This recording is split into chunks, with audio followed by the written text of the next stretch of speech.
Sobre os desdobramentos das manifestações lá no Irã, a organização Iran Human Rights afirma que mais de 3.400 pessoas morreram nos protestos e que esse número pode ser ainda maior. A ditadura iraniana ainda obriga as famílias a pagarem por balas que mataram os manifestantes. Isso é impressionante, crueldade, hein, Ivan? Totalmente. Isso é o regime iraniano. É bom as pessoas receberem essa informação, por mais cruel que ela seja, justamente para a gente ter aí uma real noção do que é este regime. Daniel, eu tenho os desdobramentos e atualizações de última hora. Ontem completou-se uma semana de que o Irã está sem internet. As imagens, as informações que a gente consegue é por conta do esforço do empresário Elon Musk em disponibilizar ali o sinal, né, da Starlink. Inclusive, o presidente Trump chegou a pedir a ele, na quarta-feira, que redobrasse esses esforços. Bom, outra informação importantíssima que eu tenho, Daniel, é que uma nova onda de manifestações começa hoje. Lembrando que a sexta-feira, para o mundo islâmico, para o mundo muçulmano, é o equivalente do domingo para o mundo cristão. Então, hoje é como se fosse domingo lá, e uma nova onda de manifestações deve começar hoje à noite. Eu estava acompanhando algumas informações que eu consegui apurar. Eles estão se organizando para que essas manifestações aconteçam no maior número de cidades possível. Como você bem disse, o número estimado ali são de 3.400 mortes, mas, Daniel, infelizmente esse número deve ser muito, mas muito maior, como você bem disse, e até o momento a gente ainda não tem uma real situação de quantas pessoas estão mortas. Ninguém está falando, mas Deus sabe quantas pessoas estão feridas e outras tantas que foram presas, detidas, simplesmente por manifestar contra um regime que está na hora de colapsar, que está aí há 50 anos de maneira ditatorial. Outra informação importante que a gente tem aqui para a nossa audiência, a porta-voz da Casa Branca, Caroline Leavitt, ontem divulgou que 800 sentenças de morte foram adiadas no Irã.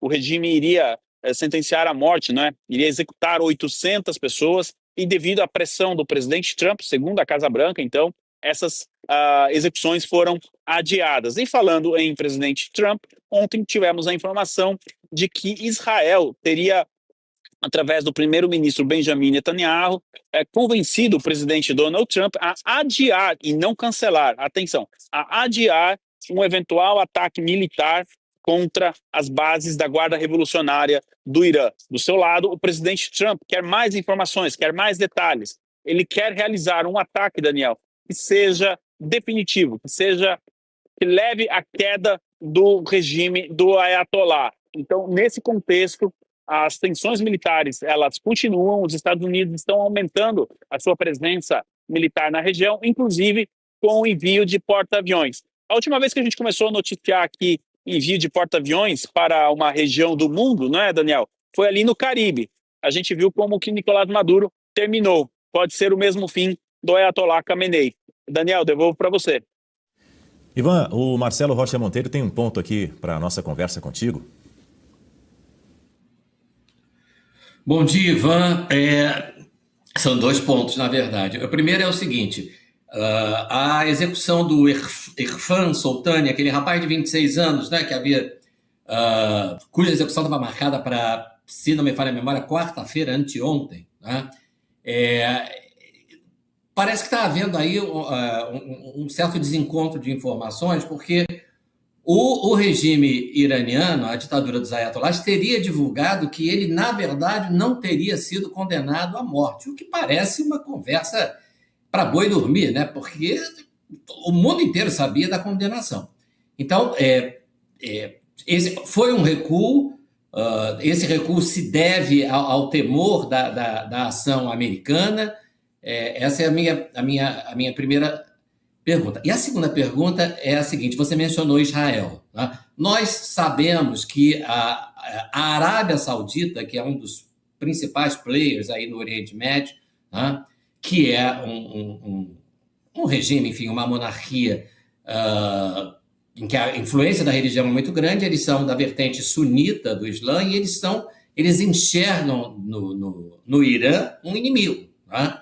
Qual é a posição da Arábia Saudita nesse momento com relação a uma possível intervenção americana? Qual é a posição da Arábia Saudita e de outros países ali da Península Arábica, Emirados Árabes Unidos, Kuwait, Omã, etc. Como é que é isso hoje? Como é que eles enxergam essa questão da possível queda do regime iraniano e de uma possível intervenção militar americana? Eles têm reservas com relação a isso? Como é que é? Bom dia, professor Marcelo, sempre uma alegria conversar com o senhor aqui. Bom, começando pelo Soltani, as informações que a família conseguiu apurar, não é? Uma vez que ele não tem um advogado, ele não teve direito sequer a um processo, é de que ele ainda está vivo, ou seja, ele não foi executado, mas como o professor muito bem colocou, essa questão de que ele não havia sido sentenciado, ela é incorreta, é uma maneira do regime tentar, de alguma maneira, manter algum diálogo com o presidente Trump. Isso porque na última terça-feira o presidente Trump havia interrompido todas as comunicações com o regime iraniano, justamente por conta desse rapaz e das demais execuções. Aparentemente o regime voltou atrás, mas alguns analistas de Oriente Médio que eu acompanho dizem o seguinte: cuidado, o regime pode estar tentando ganhar tempo para, no momento oportuno, do ponto de vista do regime, executar essas pessoas. Professor Marcelo e audiência, eu aconselho a acompanharmos as próximas horas como serão essas manifestações no Irã e principalmente como que o regime vai reagir diante de mais uma onda de manifestações. Sobre a questão da Arábia Saudita, esse é um ponto muito interessante, porque a Arábia Saudita muitas vezes ela acaba sendo um pêndulo ali, né, de como os Estados Unidos agem no Oriente Médio. A posição da Arábia Saudita, nesse momento, ela é muito semelhante à posição de Israel, de Omã, Jordânia, Kuwait, Catar, ou seja, de que os Estados Unidos não precisam, não podem, não devem atacar neste momento. Agora, a gente tem um ponto aqui também de estratégia. Em junho do ano passado, o presidente Trump veio a público e disse que daria 2 semanas ao Irã para analisar uma proposta ali que eles enviaram. 2 dias depois, nós tivemos o bombardeio nas usinas nucleares. A Arábia Saudita fez passar a informação, né, vazou a informação de que ela, a Arábia Saudita, teme que isso possa, um ataque americano ao Irã, possa elevar as tensões na região. Por quê, professor Marcelo? O Irã, em um momento de desespero, talvez sob o ataque, possa tentar retaliar. Como não tem a condição de atacar os Estados Unidos, obviamente, em solo americano, eles atacariam, então, bases americanas nesses vários países do Oriente Médio, e inclusive países até mesmo aliados dos Estados Unidos, como o caso da Arábia Saudita. Então, nesse momento, a posição saudita é de prudência. Já ao lado de Israel, a gente precisa ficar muito atento, porque se tem uma coisa que Israel sabe fazer, é embaralhar as cartas, é a despistagem. O Mossad, nesse sentido, e o primeiro-ministro Benjamin Netanyahu são mestres, e o Hezbollah sabe muito bem disso, aprendeu uma lição alguns anos atrás. Então, embora a Arábia Saudita e Israel tenham publicamente a mesma visão, pode ser que nos bastidores esteja acontecendo totalmente o contrário. É por isso que eu convido a nossa audiência a estar acompanhando essa questão do Oriente Médio durante o final de semana. Daniel, eu devolvo para você. Ivan, você falava a respeito do Mar do Caribe, aquelas embarcações, enfim, e a Guarda Costeira norte-americana apreendeu no Caribe uma outra embarcação petroleira ligada à Venezuela. Parece que interceptaram um navio ontem por violações às sanções dos Estados Unidos. Eu queria que você trouxesse mais informações para a gente sobre esse caso. Isso mesmo, Daniel. As operações ali militares dos Estados Unidos no Caribe, elas continuam, e esses navios sancionados, eles estão passivos aí de serem interceptados, como foi o caso deste navio. O objetivo americano, neste momento, ali com essas operações, é impedir que petróleo venezuelano saia ali da região e chegue à Rússia e à China. O acordo, embora não tenha sido publicado, mas é um acordo que a gente imagina que o presidente Trump fez com o Delcy Rodrigues, a líder do regime venezuelano, é de que esse petróleo vá em direção aos Estados Unidos. E pode ser, então, que esse navio aí tenha, de alguma maneira, tentado burlar aí o bloqueio naval americano, partindo eventualmente em direção oposta, que não os Estados Unidos, e os militares fizeram essa apreensão, e muito provavelmente esse petróleo será levado aos Estados Unidos, trabalhado e revendido. Segundo o presidente Trump, parte do lucro desse petróleo, né, da venda desse petróleo, será revertida para a população venezuelana e para retirar os custos ali dos Estados Unidos dessa operação militar, quase que uma divisão, né, dos lucros com o povo venezuelano e o povo americano, segundo o presidente Trump, Daniel. E a vencedora do Nobel da Paz, Maria Corina Machado, entregou a medalha que ela recebeu ao presidente Donald Trump numa reunião na Casa Branca. A líder da oposição venezuelana afirmou que o gesto foi um reconhecimento do compromisso de Trump com a liberdade do país. É isso?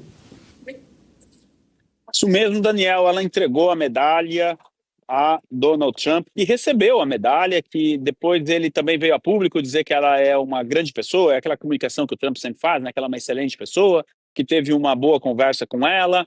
E sim, o presidente Trump então recebeu essa medalha. A gente vê claramente que a Maria Corina Machado ela está comprometida com a sua causa. Entre o Prêmio Nobel da Paz e a redemocratização da Venezuela, a prioridade é a redemocratização. Então, embora o comitê do Nobel da Paz tenha dito que o prêmio não é transferível, né? Você pode transferir a medalha, ela é um objeto, mas você não tem como transferir o título. Mesmo assim, ela fez esse gesto simbólico que foi muito bem recebido pela Casa Branca. Agora, Daniel, sobre essa ida, né, de Maria Corina Machado a Washington, além dessa conversa, que a gente sabe muito pouco do que foi conversado, e essa é uma diferença das outras conversas. Geralmente, a Casa Branca, o presidente Trump, ele publica, não é?